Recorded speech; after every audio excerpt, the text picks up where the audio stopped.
নমস্কার, নমিতা কুকিং ওয়ার্ল্ডে আপনাদের সবাইকে স্বাগত।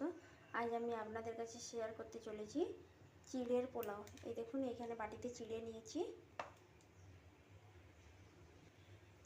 চিড়েটাকে জল দিয়ে ভালো করে ধুয়ে 5 মিনিট ভিজিয়ে রেখে দেবো।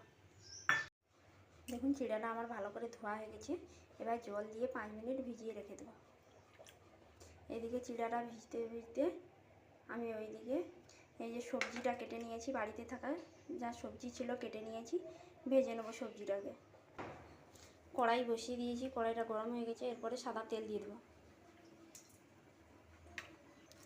তেলটা গরম হয়ে গেছে, আমি সব সবজিটাকে ভেজে নেবো।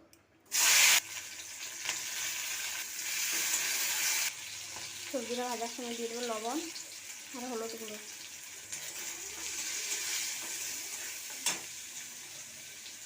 আমি এই সবজিগুলোকে তুলে দেবো।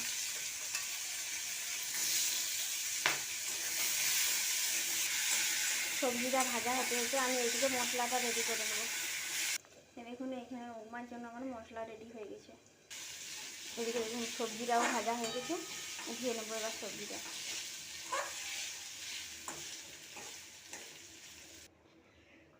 কড়াইতে আবারও অল্প একটু তেল দিয়ে দেবো। তেলটা গরম হয়ে গেছে।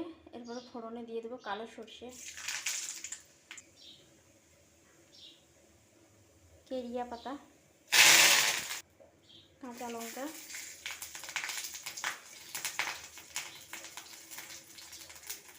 গোটা গরম মশলা, কুচনো পেঁয়াজ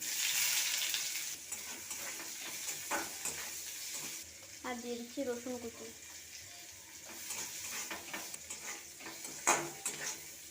তেলটাকে আড় করিয়ে তেলটাকে সাইড করে তেলের মধ্যে বাদামটা দিয়ে দেবো।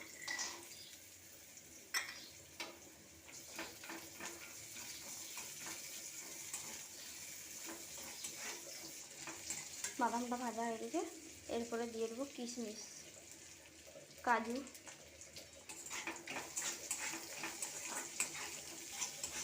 দেখুন সব ভাজা হয়ে গেছে। এরপরে ভেজে রাখা সবজিটাকে দিয়ে দেবো।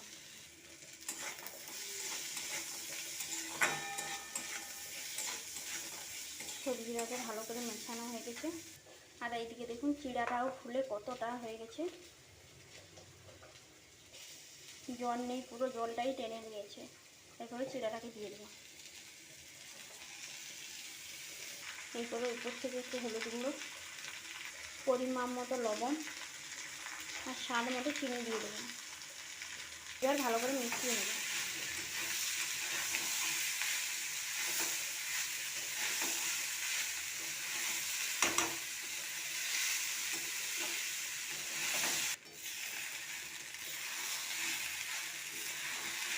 দেখুন কত সুন্দর ঝরঝরে হয়েছে চিড়ের উপমাটা।